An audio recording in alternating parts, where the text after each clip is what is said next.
The U.S. Congress released the 28 pages of the 2002 report on 9/11 that have been held from the public for 14 years.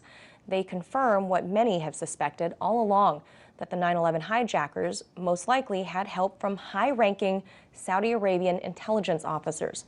RT's Caleb Maupin joins me now with more on that. Caleb, it's been 14 years. They've been holding this stuff back. What is in these pages that they needed to keep away?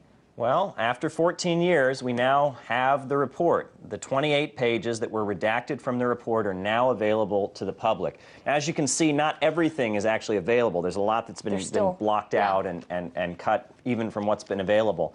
But essentially, the report says that while the hijackers were in the United States, they received support from individuals who may have been working with the Saudi government. And then it goes on to point out that the FBI did not investigate people connected to Saudi Arabia because Saudi Arabia was considered to be such a close ally of the United States. Furthermore, the report goes on to actually describe specific individuals who were receiving money from Saudi Arabia, suspected to be Saudi intelligence officers who were connected with the 9/11 hijackers. The report goes on to describe Saudi Arabia as not being cooperative with FBI investigations of terrorism, and it really just shows that there was extensive connection and involvement between the Saudi government and the 9/11 hijackers, that these connections do exist. So what has the reaction been from the State Department?